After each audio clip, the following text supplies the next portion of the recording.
Welcome to the Hey Unc Podcast, where we focus on life journeys, life lessons, a little bit of hilarity, and talk about our journey along the way. I'm one of your co-hosts, Shannon Fuller, affectionately known as Uncle Shannon, and I'll be kind of moderating our journey as we go through the podcast.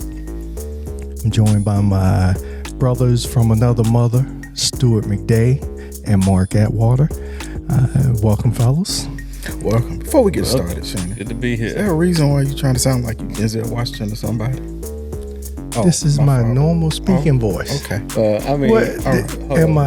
the hell? I was in my mind. I'm like, dang, what is this? The Quiet Storm? I mean, that's what I'm saying. What are we doing here? Listen, I am trying to be pleasing for the audience. And I am moderator. How y'all doing? I'm just saying. Oh my God, here we go. I can't even get half a sentence out before y'all start cutting up. Okay. But fine, that's fine. Do you want me to talk higher? What y'all need me to do?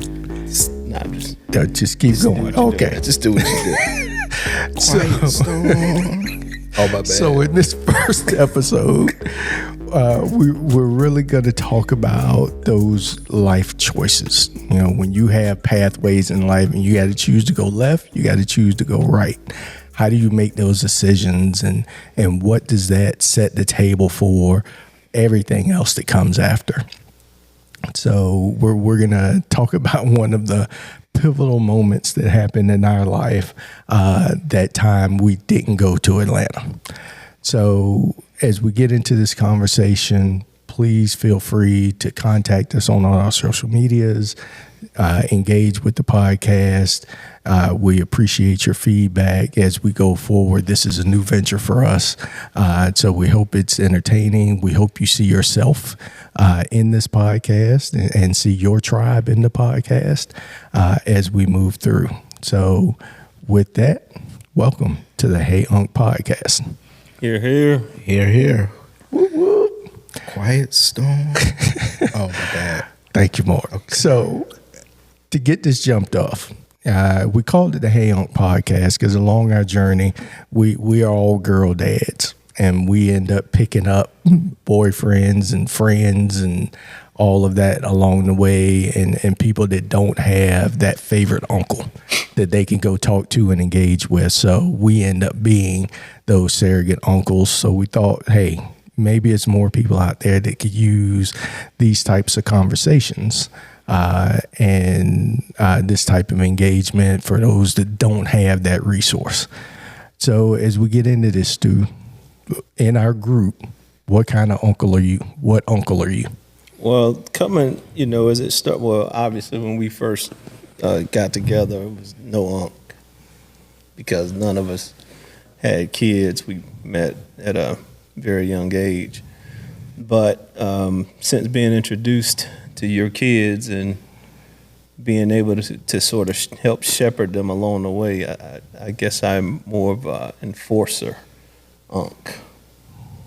Come with the questions, the interrogations. Yeah, that's that. I like meeting the boyfriends, and my kids love that. I like meeting the boyfriends. So that was my job, was to sort of try to weed out the bad. Okay, all right, more. So I think I'm that uncle who tends to get those young men who just got issues and they just want to talk. I'm the guy that's listening and just giving advice to them and just trying to figure out why in the hell I'm giving them advice when they not even they not the husband yet. But hey, that's who we are, I feel like that's who I am. Okay, all right. The counselor. I think that's what you evolved into. Yes. Because that wasn't always the case. Yeah. Really? Yeah. I mean, because we didn't always have to deal with that. That's true. That's true. You know what I mean? That's so true. That sort of came along on the back half. Yeah. Well, in that case, I was the why are you here, uncle? How about that? I didn't want nobody talking to my girls. But hey, Good luck with that. I know, right? That's the dad you were. Exactly. Yeah, that had nothing to do with the uncle. Well, all y'all. Well, Yeah. I mean, all of them were my girls. So hey, but okay. Yeah. Gotcha. Which leaves me, and my role in the group is the fun uncle. So yeah, I got all of the, hey, can we be at your house and can we use your house and we want to have a party? Of course you can. Have at it. Whatever y'all want, go ahead. So that was my role in the group, is to be the fun uncle. I had a great tradition with my nieces that I would take them to buy their prom dresses, right, and all of that. So that was my role in the crew, is to always hand out money and houses and car keys. That was the role I played in the group. Whether it broke my house rules or not, he still allowed it. Definitely. We was at my house. They had nothing to do with your house.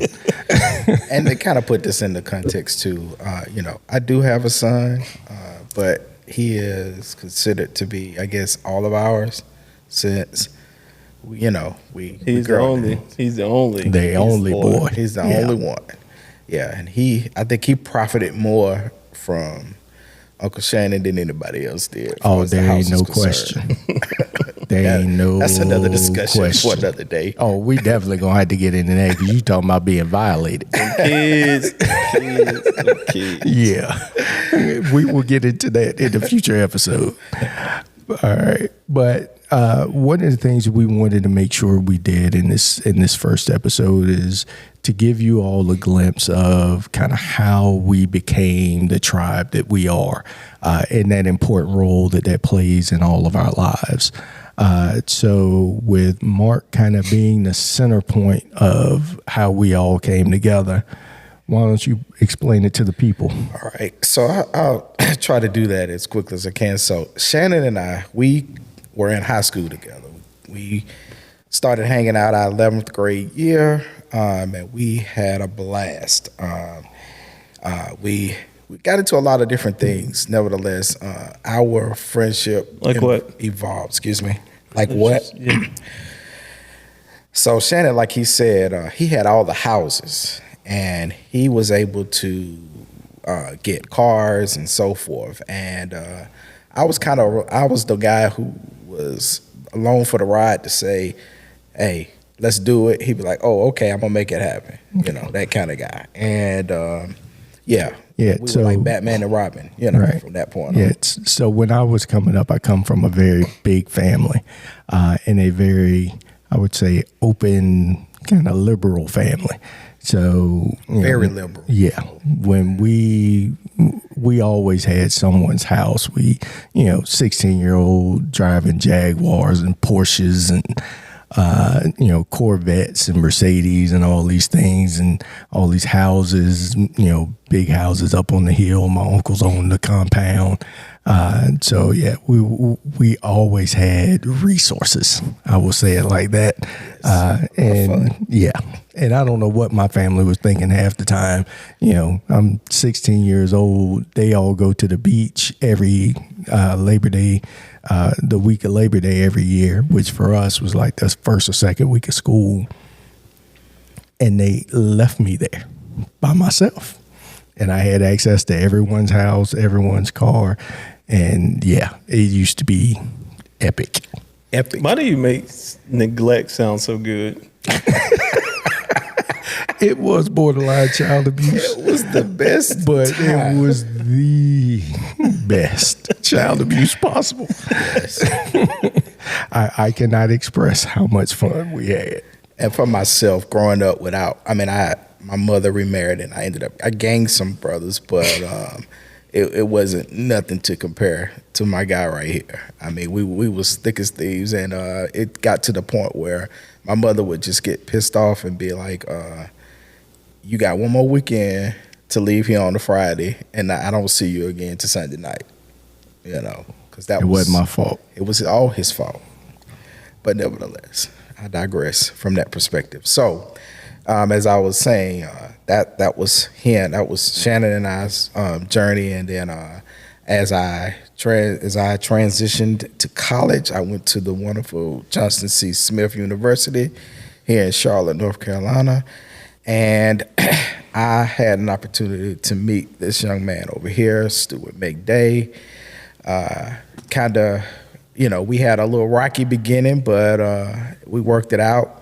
We both had roommates. We stayed next door to each other, and Stuart, as arrogant as he is, thought he was the man then as he is now. That's neither here nor there. So we kind of... Was it arrogant or confident? You got me. I ain't never thought of myself as arrogant. So, But I believe I can fly. There you go. See? So myself, I get to college, I meet all these brothers, everybody speaking, everybody showing love. This guy, I see him in the stairway, he can't even speak. And I was like, really? Is that what we doing? And it was kind of a little rocky there for a minute, but then we learned going into our, the spring of our freshman year that we had cards. And, football team, guys, they hungry. So they began to pull on me and Stuart, for food off campus. And that kind of connected us in a way. We were already kind of cool, but because our roommates were cool. Nevertheless, going into our sophomore, sure. Now, in my boy's defense, if I would have met you with a red Gumby hold on, and some polka dot hammer pants, I wasn't that way first. I wouldn't have spoke to your ass either. I'm so glad you said that. All that wasn't happening. I'm so glad. I'm sorry. That's not true. What they are trying to speak on. No, it's not true. My roommate at the time and we enjoyed when we went to the party being the life of the party. We like to dance. We like to have a good time. What they got to do with hammer pants? Okay. At that time, we grew up in the 90s. So you got your hammer, you got your Kwame, you got your certain things. It was 18, 19. So we was doing us. Anyway, so as I was saying, going into our sophomore year, at this point, Stuart and I, we real cool. We hit it off. We decided to be roommates. And becoming roommates. Hold on. You're gonna skip over all the glamour shots, the polka dots. Again, I am going on to our hammer connection. Pants, patent leather shoes. They lied about all that stuff. Oh no, that's photos. There are pictures, and I saw them, and I'm like, what in the hell did JCSU poses. do to my boy? Because we don't do what this. What they're talking about is, again, we enjoyed ourselves, and our group. He was a part of our clique somewhat, like to take pictures. I mean, hell. Hold on, was I in any picture? He was not. Okay. I said. Did I ever wear silk shirts or rayon shirts? It was rayon. Again, it was the 90s. Did I was ever having wear a good time. Did I ever wear hammer pants? Did I ever wear patent leather shoes? Okay, as I was saying. Thank you. We decided. Very much. I knew those guys. I just wasn't a part of those guys. He hung out with those guys too. He full of it. He hung out with them too. Anyway, so, as we get into our sophomore year, he and I become roommates. And when we become roommates, the hammer pants, all that stuff goes away. Okay? It no longer exists. And, my boy Shannon here was in the Navy and he was doing his thing. But because of the connections between the both of them, I realized they pretty much the same person in some ways.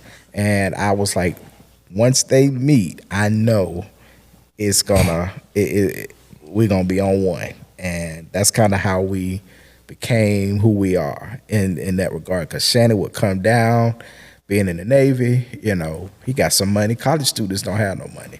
And I kind of let him share that part. Now, to be clear, I had no money. But I had more money than them. At least I was getting a regular paycheck. But the Navy does not pay any money. That's right.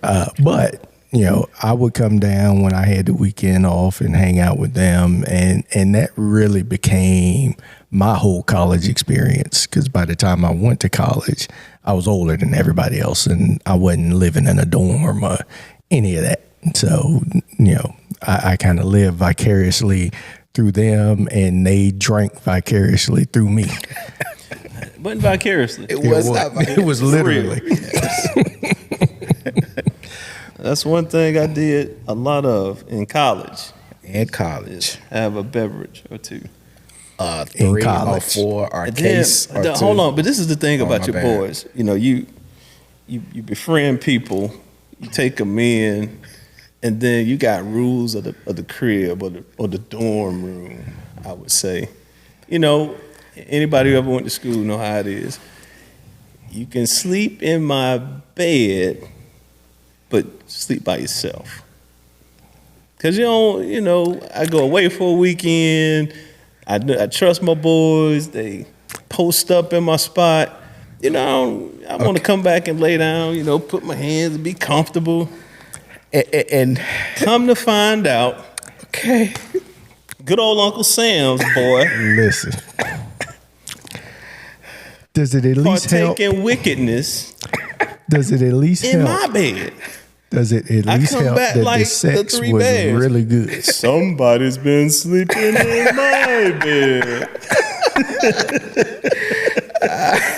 so No, that don't help. It don't help? No, It should. No, It's no, really, really good. no. I thought you would have been proud of me. Hell, Well, proud and don't work is two different things. On one hand, So hip.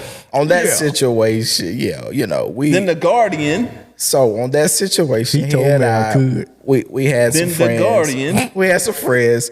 We was hanging out. It got late. All right. You know, we gonna just, you know, man, I'm gonna just stay in your room. We gonna stay in your room. I was like, okay, cool. Yes, Stuart and I had rules, but you know, I was like, well, I tell you what, you do you. I'll take care of the rest. You know. What was that movie? That's the way. I can only imagine that's what's happening in my set. So here, While I'm at home, I'm tending to my poor old mother. Oh, oh here we my go. God, here we Here go. we go. So, And my mom heard that. She was like, son, I was only. so you know, let me tell you what happened. My boy come back on Sunday. Shan don't hit the road. I was like, Stu, man, let me tell you what happened. I done took care of this because I'm being a respectable roommate. I wash the sheets. I get everything set back up for my boy. I ain't even have to really tell him, you know. But I was like, you know, I just want you to know what me and Shan did in our room Transparency. together. And I'm sorry. Yeah. That didn't And sound good. It didn't sound right. My bad.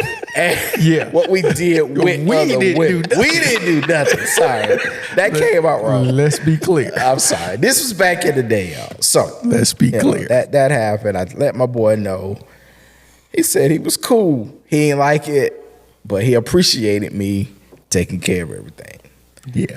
And what does he do? I'm sorry. What does he do? I'm still a little warm about it. I ain't gonna even lie. You are still a little Still a salty. little I think warm about we it. passed the statute of limitations Y'all on that one. have no statutes and limitations on it. You want to place one on it, but it's not. I'm sorry. Oh, come on, bro. You know, I'm gonna chalk it up. you would have done the same thing. Literally. to guide me. He got me back though, y'all, and it was trifling what he did to me. But I digress. I'm not over that either. See what I'm saying? Yeah. You should have let it go. Nope. See, hey, I'm telling y'all, we got to move forward in life. That's right. We're in a better place. Your boy had an apartment doing this thing. I let my boy. Yeah, okay. There we go. Here we go. I'm sorry. There we go. You know. I thought he was good. Yeah, I let my brother here use my car. He used Everybody my used car. your car. Oh, everybody That used was like their car. communal property. Yeah. He used my car and Yeah, he used you my needed apartment. steam clean, sanitize that thing. Yep, and he used my apartment. But remember I told y'all how I cleaned up everything. UV light, Not this guy. UV light, all In up in my the car. apartment. Okay. Moving on. That thing would have looked like a crime scene. Oh, that's disgusting. All right. All right. That's a glimpse into boys will be Back in boys. the- Yes, Yes. back in the day, But I- before we knew about it. Yes. But nevertheless, the But- guys hit it off, and here we are. Yeah, bottom line is we've been rocking out ever since. There's not been, there's been moments where there's been pockets of things going on, and we may not have been consistently in touch. But Yeah, every time it's just like there's no time elapsed. Every time we get back together, we just pick up right off right where we left off. So That's right. Just like we saw each other last week. right, Yeah. and then we started getting into heavier relationships, and the dominoes start to fall. But at the end of the day, all the dominoes start with Mark being the first one pushed. Yeah, so Always. Always. kind of going back to, so me and my brother here, we decides to we started dating sisters, and and I decided that I was going to take that plunge, and I'm the one going. I was first. I'm ready to get married, and my boys, y'all seen the woods, you'd understand. You sure you know what you're doing, but yeah, so that was kind of our thing as we move forward, and I dove right into it. So fast forward Sure. to wedding day, Yes, sir. right? So the three of us together, we in the car on the way to church, on the way to the church. We see the sign for the highway. I believe it was Stu was like, Atlanta is only 3 hours from here. We could make this turn, jump on the highway right now, and we be in Atlanta in 3 hours. So at this point, now Mark has to make a decision. Critical. Do we keep straight and head on to the church? I voted straight. Or do we bust this left and jump on 40 and head to Atlanta? I would reverse that. I meant left. You did. Go to Yeah, that's Atlanta. right. You did. So We was already dressed up. we was already dressed up. We had a tank full of gas. I had a pocket full of money. We could have rolled. So when you were faced with that life decision, what went through your mind? I hear my boys. What was going through my mind was I hear them.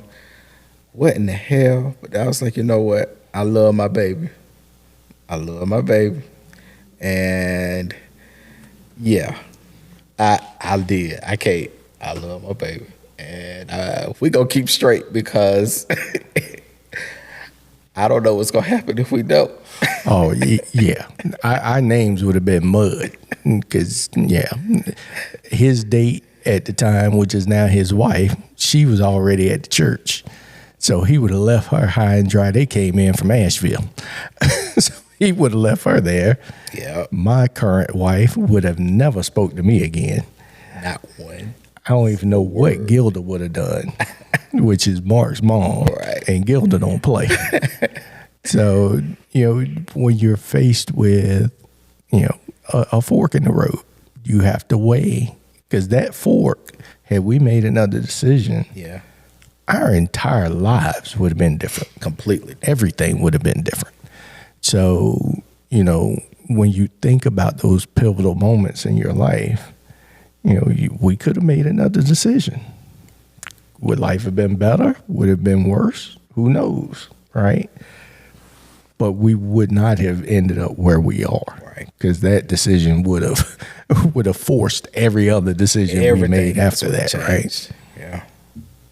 Well, if we were to marry, it definitely wouldn't have been our wife. Oh, Not at all. hell no. It would have been no way we could have came back Yeah. from that. Because I know Gina holds a grudge. She would have literally never spoke to me again. Same. Yeah. Same. But it's always interesting, and we get faced with these kind of life choices, from time to time. And when you're weighing those things, what kind of keeps you centered when you're making those decisions? Oh, I think everything is really based on the time in which those type moments have. If we're faced with the same decision 15 years ago with today's mindset, it's a totally different thing. Absolutely. Yeah. So Yeah. it's based on the sum total of where you are mentally and what you've accumulated from human capital. I hate to say it that way, but from a family perspective, financially, your business status in terms of what your jobs are, what you're doing. So when you're faced with a pivotal decision, I shouldn't say those because it's just a lot. And I think part of it too is, what do you want out of life? What do you want your life to be, right? And what do you want out of life? So when you're making those decisions of, well, do I take a risk and take this job or start this new business or whatever it is, you have to have an end goal of where do you want to be? And does that decision support where you want to be and where you want to go with your life? You know, I look at people and sometimes I envy people. They can, just go work a 9 to 5 and they make their money. And when they leave work and they don't want to be in charge of nothing. They just want to go and have a job and get a paycheck. I envy those people. I have never been a person that could do that. Right. So, and that drives the decisions I've made throughout my life when we were moving around, going from city to city and changing jobs. As I moved up the ladder, that drove where I wanted to be, drove a lot of those decisions. Makes sense. Yeah. So, as you're faced with these kind of things, I know one of the things is important for us. Whenever I'm facing a life decision at this point, these are the first people I call, right? And to have that support, and one of the things that I know we all appreciate about each other is there's no sugarcoating. There's no sugarcoating. There's no BS. I know I've had to get called out on my bullshit and, bruh, what you doing? What we doing here, right? And to have that kind of non-judgmental support in your life, it is absolutely important. Definitely. It makes a difference. And I guess in all the conversations, any conversation we have, I mean, some we bring up again because maybe they're funny or maybe because it's just something we're rehashing, but it always stay right there in that moment. Right. Yeah. And it's not like it's a carryover. Like, I'm thinking about this decision you made 10 years ago today, outside of the one where you that you can't let go in my dwelling spot. But other than that one, but that's the beauty of the relationships, and I have blood brothers, but over the last 30 plus years, I've spent more time with these guys than I have my own blood brothers. And it's not that I love my brothers less, because I love them to death too, but it's different. This is my chosen family. That was my given family, my God-given family. So I take equal pride in my chosen family because I had to say, or, I was the decision maker in that process because I didn't have to rock out with these guys like that. Right. But I chose to, and there was something different about both of them that was attractive to my spirit. And we connect and we could chat it up.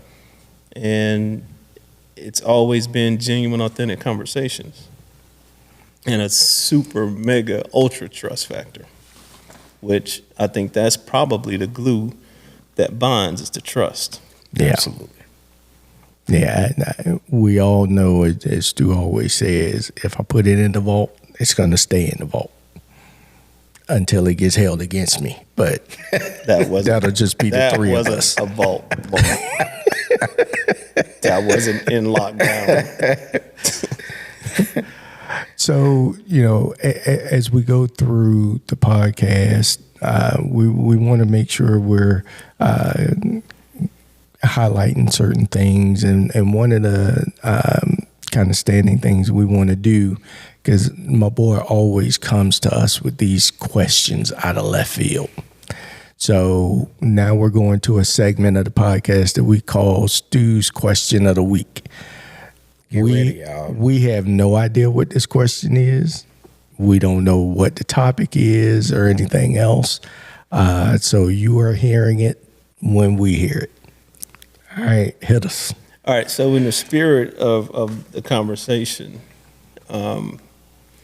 just knowing what we know now, if you could take one thing, and go talk to 18-year-old Mark Shannon the day after graduation. I want it to be the day after graduation. The day Tell after them high one school. After high school. yeah. Tell them that one thing. What would it be? I don't care what it is. What would it be? Phew, that's a tough one. It is. When I look back over those years, I wouldn't want to say, "Hey, don't go in the Navy, go to college," because I wouldn't have been mentally ready for that anyway. I think I would have told him, "You're better than you think you are." Wow. I think that's what I would have told 18-year-old me. And I would have told 18-year-old me, have no regrets about anything. Anything that That's in hindsight, though. Yeah. Well, right? okay. That right there, you can't. What I mean by that is, I was a ROTC guy. I was second in command, all that, and headed to the Army, and have no regrets. That's one thing I regret. I would have taken that. That's not the same. That's not. Yeah. I mean, I if know. you're 18. saying maybe work the plan. Okay. You know what I'm saying? Yeah. You already know what it is you want to do. Trust. Stay that on task. and work that plan. Right. Well, hold on.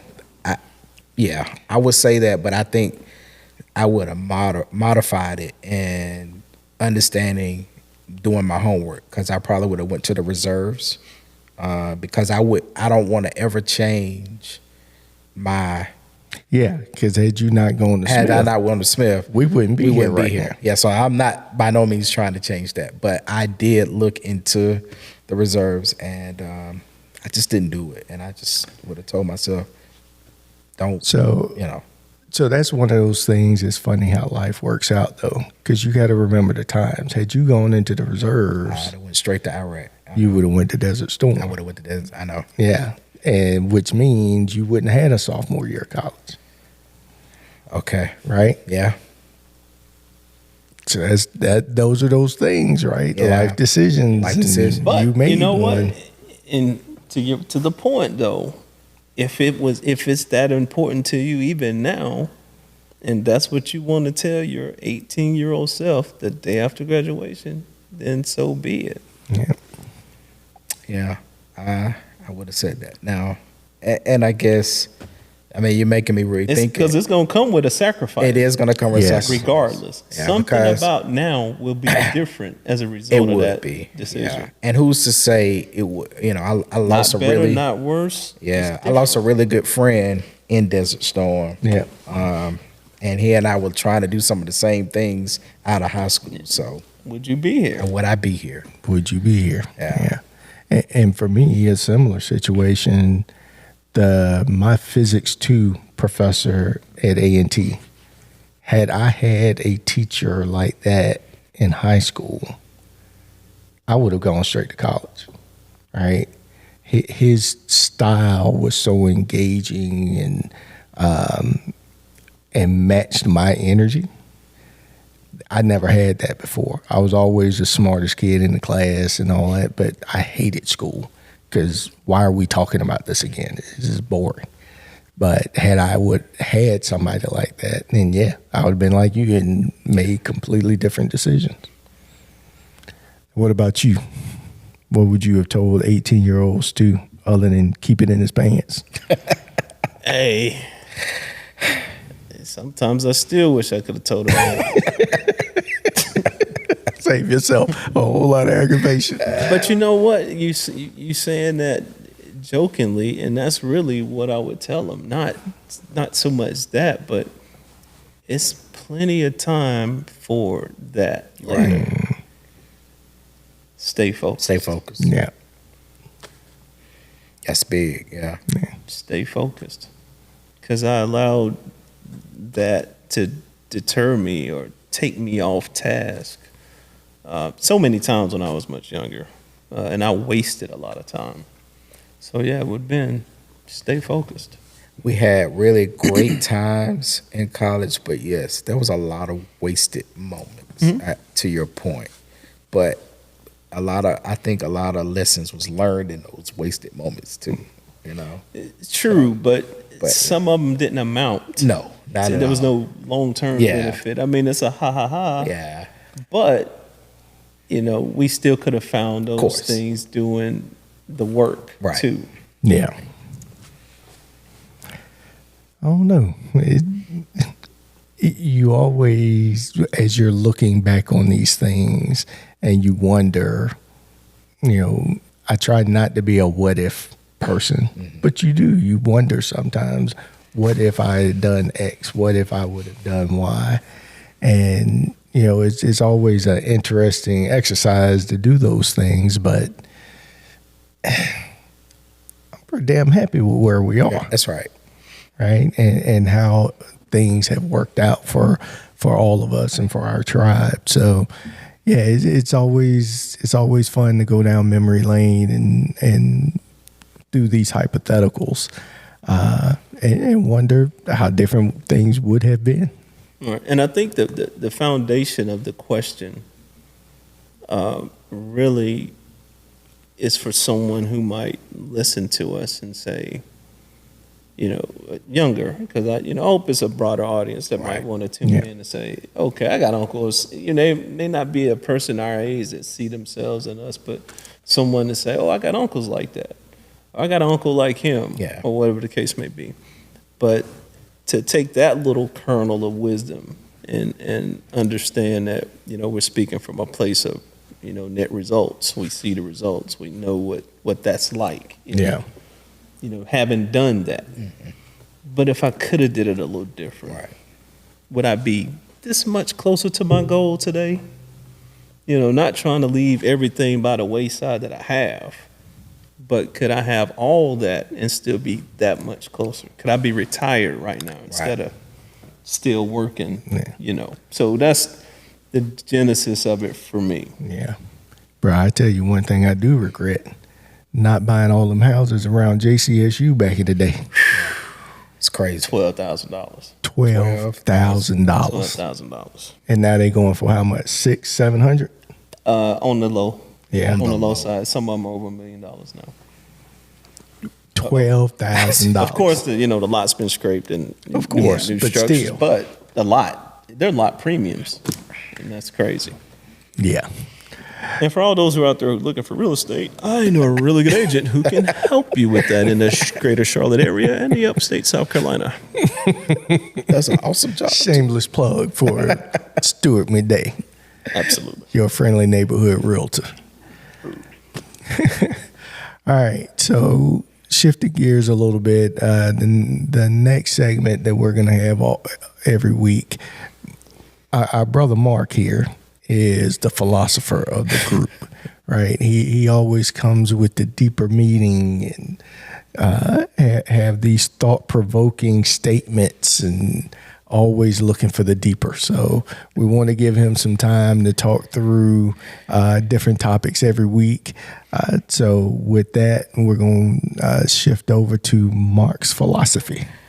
So, for me, just kind of reflecting up on some of the things that we've talked about today, I think it's important that, when you're deciding to make those decisions of who's going to be your support group, who's going to be, in your life, whether it be male or female, it's so important that you have people who connect to you, spiritually. I think that's important. People that you can trust.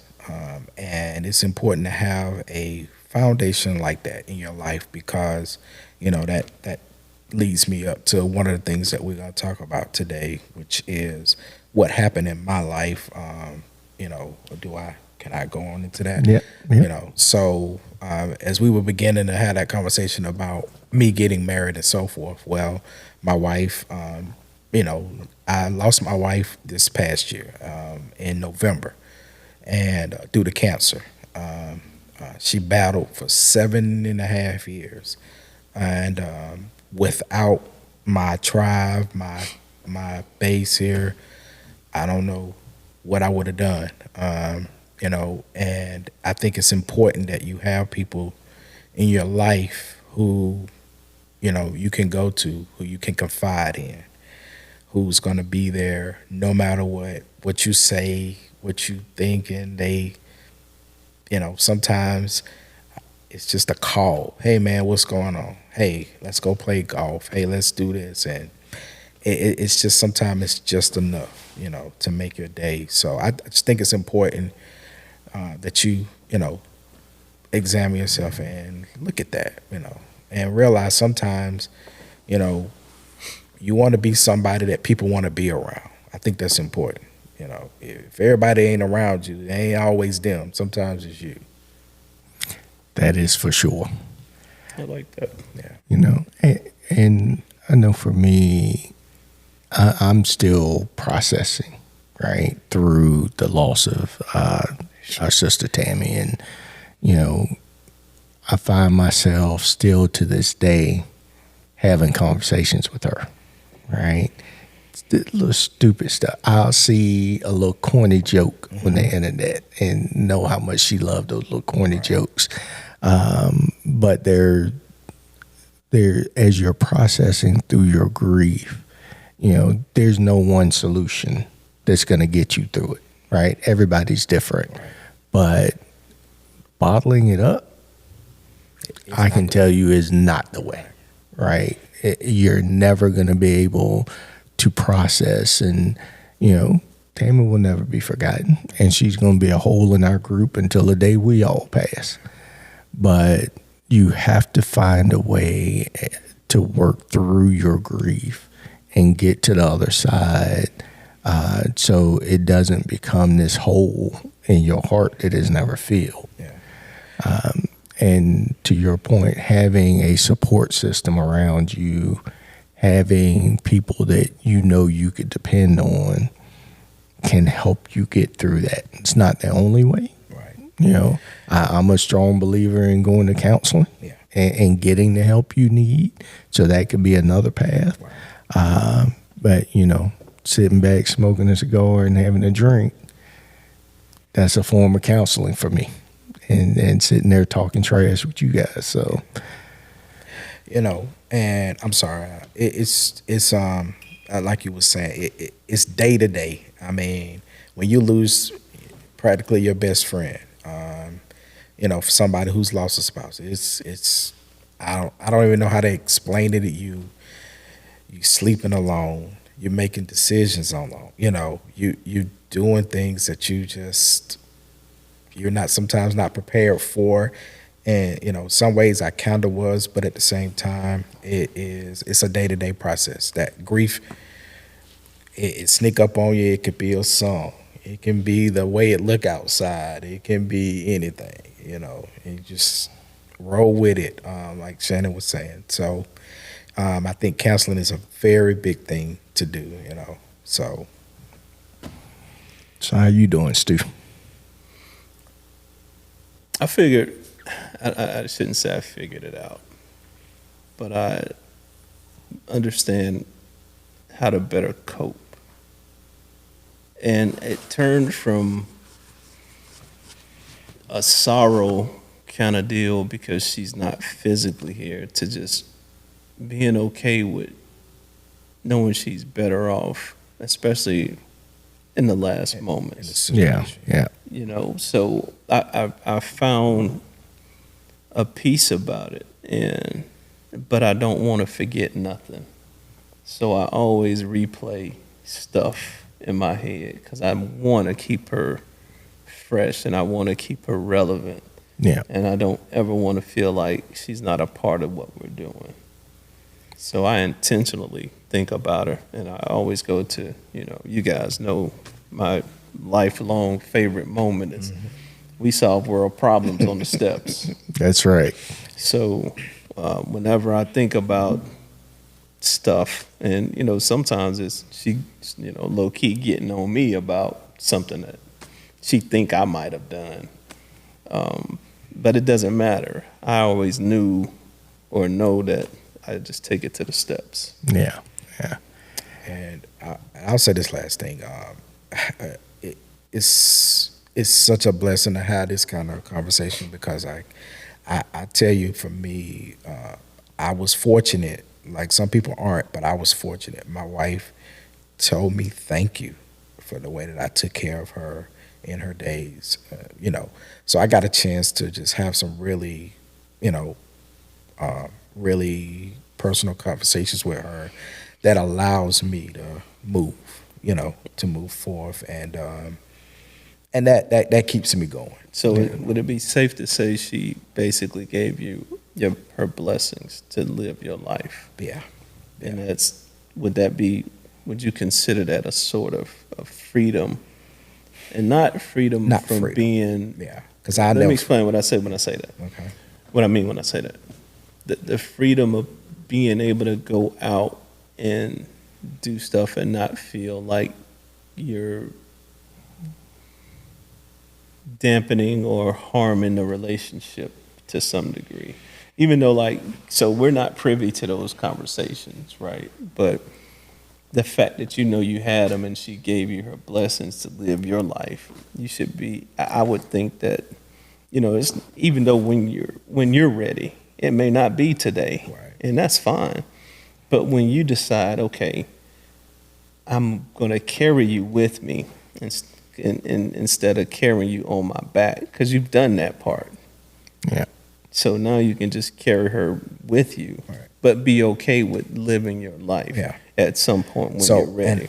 I was so glad you said how you explained that. That's what I'm learning to do as we speak. All the wonderful memories, even some of the shaky memories, but it defines who I am, and I appreciate all of it. And yes, I am learning to do those things. Like we were saying, grief it's a day-to-day process, but so we're looking at 9 months now since all this occurred, and I have a lot more good days than bad days, and that I didn't think it could be that way, but I really, appreciate that. My kids are, of course, they're grown, and they keep my energy up too, and they have their moments, and we talk, and we get through it, So that will bring this episode to an end. Thank you all so much for joining us. We hope you enjoyed the conversation and come back and join us for our next episode, where we'll get into those kids. So you can get to know the family a little bit better. And we will have a guest uncle joining us. So we'll introduce him next week as well. So thank you all very much. And we appreciate you being here. Peace. Hope y'all enjoyed the quiet storm from Shannon. They love me. You can tell, right? Sound like Donald Trump. They love me. They love me. Black people love me. They all. All right, people. You can edit that out. Yes. No, I'm going to leave it in. I'm just going to lower the volume as the music play out. Black people love me.